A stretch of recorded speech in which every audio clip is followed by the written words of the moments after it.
ஆதார் அட்டை எதுக்கு கொடுத்தான்னு தெரியுமா நமக்கு? ஆதார் அட்டை நாம நல்லா இருக்கணும், நம்மளுடைய வாழ்க்கை தரம் உயரணும்னு கொடுக்கலங்க. நம்மள்ட்ட இருந்து கறக்கிறதுக்கு தான் கொடுத்தான்.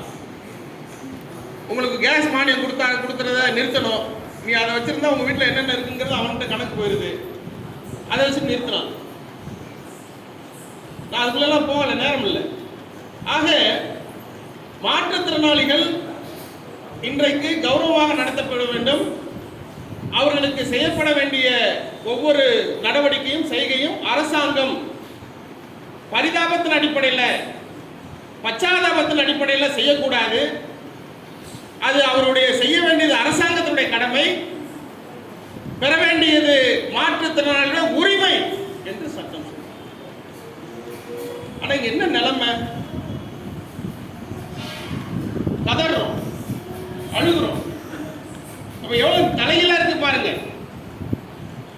நிலைமை எப்படி தலைகீழா இருக்கு பாருங்க. இந்த நிலைமை மாறணுமா வேணாமா? இந்த நிலைமை மாறணுமா வேணாமா? மாறணும். அதனாலதான் மாநாடு. இப்ப அடையாள சான்று மட்டும் இல்ல, அடையாள சான்றுக்கு அப்புறம் இன்னொரு அட்டை, கையகல அட்டை, அதுக்கு பேரு பல்நோக்கு அடையாள சான்று. நீங்களாம் அது ஸ்மார்ட் கார்டுன்னு பேர் வச்சிட்டீங்க. அதுக்கு ஸ்மார்ட் கார்டு கிடையாது, யூடிஐடின்னு வேணா சொல்லலாம். யூனிவர்சல் டிசபிலிட்டி ஐடென்டி கார்டுன்னு அதுக்கு பேரு. கன்னியாகுமரியில் ஒருத்தர் அல்ல சேந்தமங்கலத்தில் ஒருத்தர் அடையாள சான்று வாங்கினா அது டெல்லி வரையும் போய் செல்லணும்.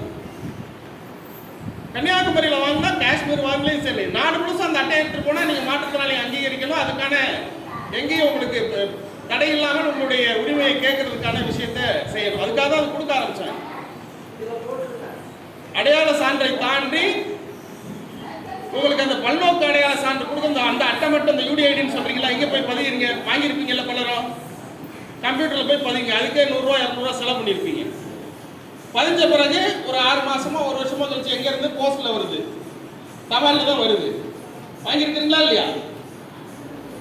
அதுக்கப்புறம் அதை வாங்காதவங்க இருப்பீங்க, பதிஞ்சு வச்சு பல மாசம் ஆகி 6 மாசம் 1 வருஷம் ஆகி கிடைக்கல சார்னு புகார் சொல்றவங்களும் இருக்கிறீங்க. ஆனா இங்க நிறைய பேர் இங்க அதை பத்தி நீங்க பேசலன்னு வச்சுக்கோங்க. நான் என்ன கேட்கிறேன், 2014 கொடுக்க ஆரம்பிச்சாங்க, இப்ப 2024 வர போகுது. இன்னும் ஒரு வாரத்துல 2024, 10 வருஷம் ஆகி போச்சுங்க. 10 வருஷமும் பல்நோக்கு அடையாள சான்று எல்லாருக்கும் ஏன் கொடுத்து முடிக்கல? ஆதார் அட்டை மட்டும் கொடுத்து முடிச்சிட்டாங்கல்ல, ஏன் கொடுக்கல? ஒரு அட்டையை கொடுக்கணும்னா 60 ரூபாய் செலவாகலாம்.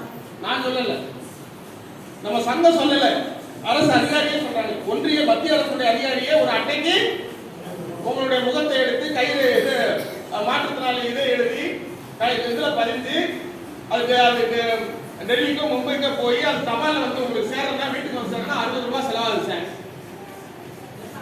அந்த 60 ரூபாய் யாருங்க?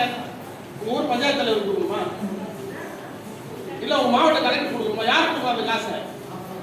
யார் கொடுக்கணும்? நாம தான் கொடுக்கணும். ஆதார் அட்டை காசு கொடுத்தீங்களா? என்ன புரியாம பேசுறீங்க? நாடு முழுசு செல்லணும், ஒரு அரசாங்கம் போடுற திட்டம், அது எல்லா மாற்றுத்திறனாளியும் கொடுக்கணும். 10 வருஷத்துக்கு முன்னாடி அது தூங்கின வேலை, இன்னைக்கு ஒரு நாடு முழுசத்துக்கும் யாருங்க பொறுப்பு? நான் இப்படிதான் கேட்கிறேன். தமிழ்நாட்டு முதல்வர் அரசாங்கம் கரெக்ட், எந்த அரசாங்கம் அதான் முக்கியம். அதையாவது ஒத்துக்கிறீங்களா இல்லையா? ஒத்துக்கிறீங்களா இல்லையா? நாடு முழுசு செல்றதுன்னா மத்திய அரசு தான், மாநில அரசு தான் மாநிலத்துக்கான அட்டை, அது வேற. அதான் நீங்க ஊதா கலர் அட்டை வச்சிருக்கீங்களா, அதுதான். நாடு முழுசு செல்றதுன்னா மத்திய அரசு தான் கொடுக்கணும். ஏன் கொடுக்கல? 60 ரூபாய் ஒரு அட்டைனா இன்னைக்கு கிட்டத்தட்ட 14-15 கோடி மக்கள் மாற்றுத்திறனாளிகளாக இருப்பதாக ஆய்வுகள். இன்னும் அட்டை கொடுத்து முடிக்கல. நாமக்கல் மாவட்டத்துக்கு போங்க, இதுக்கு வாரம் போங்க, கலெக்டர் ஆபீஸ்க்கு இன்னும் கொடுத்துட்டு காணா இல்லையா?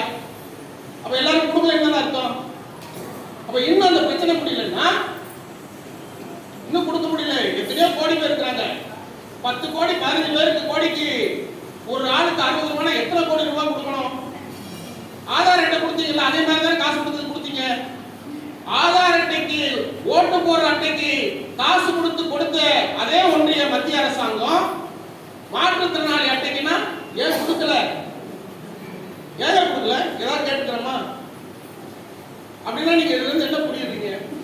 அரசாங்கம் போட்ட, அவங்க போட்ட சட்டம், அவங்க போட்ட திட்டம் கொடுக்கணும்னு, ஆனா கொடுக்கல. அப்ப என்ன இதுல இருந்து நோக்கம் புரியுதா? அந்த அட்டையை உங்களுக்கு கொடுத்துட்டீங்கன்னா, கொடுத்தாங்கன்னா அரசாங்கம் உங்களுக்கு உதவித்தொகை கொடுக்கணும், 100 நாள் வேலை கொடுக்கணும், அந்தியோதய அன்ன யோஜனை அட்டை கொடுக்கணும், ரயில்ல இலவச கன்செஷன் பாஸ் கொடுக்கணும். அரசாங்கத்துக்கு ஒட்டுமொத்தத்துல செலவாகுது. இதெல்லாம் வந்து எதுக்கு? இதெல்லாம் செலவு பண்ணாம இருக்கணும்னா ஒட்டுமொத்தத்துல அட்டையை கொடுக்காம இருந்துட்டா முடிஞ்சு போச்சா? இப்ப நோக்கம் புரியலதா? மாற்றுத்திறனாளிகளை கௌரவமாக நடத்த வேண்டும் என்று சட்டம் போட்டுவிட்டு அந்த சட்டத்தை நிறைவேற்ற வேண்டும்னா தேவையான நிதியை கொடுக்க வேண்டிய அரசு, மத்திய அரசு, ஒன்றிய அரசு கொடுக்கல. கொடுக்காதனால உங்களுக்கு அந்த அட்டை யாரும் ஸ்மார்ட் கார்டு வச்சிருக்கீங்க எடுத்து காமி வாங்கினவங்க கையில வச்சிருக்கிறவங்க எல்லாரும் கொடுக்க முடியாததுக்கு காரணம் அதுதான். இது அட்டைங்க மாற்றுத்திறனாளி பல்நோக்கு அட்டைக்கு இந்த லட்சணங்க. இதை பாருங்க, அதை காமிக்கல இருப்பாரு. அது எவ்வளவு செலவு பண்ணீங்க? 40 ரூபாயா? 40 ரூபா கொடுத்தீங்க. ஆதார் அட்டை 40 ரூபா கொடுத்தீங்களா? அதுக்கு எவ்வளவு செலவு பண்ணீங்க? காசு கொடுத்தானே பந்தீங்க. ரைட்டு நண்பர்களே, சகோதரர்களே, ஒரு அட்டை மாற்றுத்திறனாளிக்கு அடையாள அட்டைக்கு நீங்க செலவு பண்ணாலும் அது வந்து சேரல, அதுக்கான காசு கொடுக்கல, கொடுக்காது ஒன்றிய அரசுங்கிறது